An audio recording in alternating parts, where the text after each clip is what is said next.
प्रदेश के युवाओं के साथ शर्म खिलवाड़ है। एक तो आप पहले ही पिछले 3 साल से कोई रोजगार सरकारी क्षेत्र में उस तरह से युवाओं को नहीं दे पाए हैं, और उसके बाद कॉन्ट्रैक्ट पॉलिसी को खत्म करके आप जो है ट्रेनिंग पीरियड के आधार पर जो है लोगों को रखेंगे। ये शर्म हिमाचल प्रदेश के यूथ से खिलवाड़ है। हम इस पॉलिसी का विरोध करते हैं, और जहां तक सरकार जब तक इस पॉलिसी को रोल बैक नहीं करती, हम जो है आने वाले टाइम में सड़कों में एजुकेशन प्लान के ऊपर जाएंगे, क्योंकि शर्म मजाक है। पहले आपने बोला कॉन्ट्रैक्ट पॉलिसी हम खत्म करेंगे, कॉन्ट्रैक्ट पॉलिसी के नाम से आप ट्रेनिंग पीरियड पे रखेंगे 2 साल के लिए, और 2 साल के बाद आप दोबारा उसको परखेंगे, उसकी आप परीक्षा द्वारा लेंगे, यानी आप जो है उसका एग्जामिनेशन टेस्ट लेंगे। हम किसी भी हालात में इस पॉलिसी को नहीं मानने वाले हैं, और जब तक सरकार इसको वापस नहीं लेती, हम आने वाले टाइम में सरकार के हर मंच में इस सरकार की पॉलिसी का विरोध करेंगे, और सड़कों में भी बड़े जल्दी इस पॉलिसी के खिलाफ आएंगे यदि बड़े जल्दी 1 हफ्ते के अंदर इस पॉलिसी को वापस सरकार नहीं लेती है। क्या सबसे बड़ी दिक्कत तो ये है कि आप क्लियर ही नहीं कर पा रहे कि आप किस आधार पे जो है ट्रेनिंग पीरियड को रखेंगे। मतलब कॉन्ट्रैक्ट पॉलिसी, क्योंकि हिमाचल हाई कोर्ट ने बोला कि आप जो है कॉन्ट्रैक्ट पॉलिसी को खत्म करो, आप रेगुलर आधार पर जो है रोजगार लोगों को दो, उसको मद्देनजर रखते हुए सरकार ने ये हाई कोर्ट को गुमराह करने की कोशिश करने की कि हम जो है 2 साल मतलब कॉन्ट्रैक्ट पीरियड हम खत्म करेंगे, उसके बाद जो हम 2 साल के लिए ट्रेनिंग पीरियड में मतलब लोगों को रखेंगे, वो चाहे क्लास 2 है, क्लास 3 की, क्लास 4 के आधार पर लोगों को हम रखेंगे। तो 2 साल के बाद यदि आप खरा उतरते हैं तो आप जो रेगुलर करेंगे, यदि आप जो है परीक्षा नहीं क्वालिफाई करके आप जो है वहाँ से निरस्त किया जाएगा आपको। तो कितनी बार परीक्षा देगा? मतलब गुमराह हो रहा ना सरे मिलूंगा।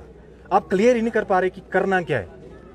एक तो पहले आपने बोला कि हम जो है हर साल 1 लाख सरकारी क्षेत्र में रोजगार देंगे, साल तो 3 खत्म हो रहे हैं, ना आप उस 1 लाख रोजगार दे पाए, ना आप उस तरह से हमीरपुर सिलेक्शन बोर्ड जो क्लास 3 और क्लास 4 के लिए था वो आपने बंद तो कर दिया कि बैकडोर से वहां भर्तियां हो रही थी, लेकिन आप तो उसके लिए रिक्रूटमेंट एजेंसी के नाम से जो आप टेंडर करना चाह रहे थे वो भी नहीं कर पाए। आप रिक्रूटमेंट तो वहां से एक भी नहीं हुई अभी आपके कार्यकाल में। आपने बोला हम जो करप्शन फ्री स्टेट की बात कर रहे हैं, किस तरह की गवर्नेंस? आप तो शर्म हिमाचल प्रदेश के लाखों बेरोजगारों के साथ खिलवाड़ कर रहे हैं। हम किसी भी तरह से हिमाचल प्रदेश के युवाओं के साथ खिलवाड़ नहीं। इसमें बेरोजगार को सिर्फ गुमराह किया जा रहा है। इसमें सरकार नौकरियां देना ही नहीं चाहती। जो भी सरकार नौकरियां दे रही है, वो जो कुछ दे रही है वो आउटसोर्स के माध्यम से दे रही है, और इसमें भी हम लोगों का शोषण किया जा रहा है। अब देखो, आप पहले ये कॉन्ट्रैक्ट होता था, अब इन्होंने उसका नाम बदल के ट्रेनिंग कर दिया। इवन सिर्फ नाम बदल के नहीं, उसमें कुछ जो बेनिफिट मिलते थे कॉन्ट्रैक्ट वालों को वो इसमें नहीं दे रहे ट्रेनिंग वालों को। और उसके बाद इन्होंने अब ये कर दिया कि भाई 2 साल आपको रखेंगे, और उसके बाद फिर आपको अपनी नौकरी बचाने के लिए और एग्जाम देना पड़ेगा। और उसमें भी ट्रांसपेरेंसी नहीं है, उसमें भी ऐसा इन्होंने कुछ लिखा नहीं है कि भाई जैसे अगर ये 100 ट्रेनिंग वहाँ पे भरते हैं तो उसमें से वो कितने रेगुलर करेंगे, कितनी वैकेंसियाँ निकालेंगे, और उसमें से कितने वो टेस्ट पास करेंगे, और जो टेस्ट पास नहीं कर पाएंगे उनका क्या करेंगे? उसके बाद उनको 1 साल वेट करना पड़ेगा, या उनको बाहर निकालेंगे, या क्या करेंगे? तो इसमें बहुत सारी दिक्कतें हैं सर। एक तो जॉब सिक्योरिटी का भी है, ऊपर से एक्स्ट्रा एग्जाम का वर्डन भी है, तो इसलिए हम इसके विरोध में है सर। ट्रेनी जो शब्द यहाँ पे जोड़ा है, ट्रेनी शब्द में मैं ये कहना चाहता हूँ सर, इसका एक सीधा चेक एंड बैलेंस है सर। वो इसलिए है कि आप 2 साल के बाद अगर मान लो लेट फॉर एग्जांपल अगर आप 1000 पोस्ट क्रिएट करते हो, उस 1000 पोस्ट में जब उसका एग्जाम्स होंगे तो आप ये सोचिए जो भी एग्जाम होते हैं वो फेल होने के लिए एग्जाम होते हैं सर। फेल होने के एग्जाम होते हैं तो मेरे ख्याल से 70-80% तो फिर भी और फेल होगा।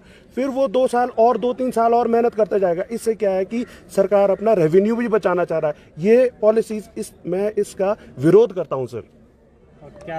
बहुत ही कम, मैं आपको ये कहना चाहता हूँ, बहुत ही कम जो जॉब्स है पिछले 2.5-3 साल से दिख रही है, जो लोग तैयारी कर रहे हैं। मुझे नहीं लगता है कि जैसे सबॉर्डिनेट्स बोर्ड्स हैं वो 2.5 साल से बंद है। सिर्फ आश्वासन दिया जा रहा है चीफ मिनिस्टर द्वारा, सीएम सुखविंदर सिंह द्वारा, कि मैं आप लोगों को नई पोस्ट ये कराऊंगा। कभी वो चेयरमैन वहाँ बैठा देते हैं। तो आई डोंट थिंक कि इस तरह से कोई उनका कोई अभी तक कोई ऐसा फ्यूचरिस्टिक प्लान आया है स्टूडेंट्स के लिए।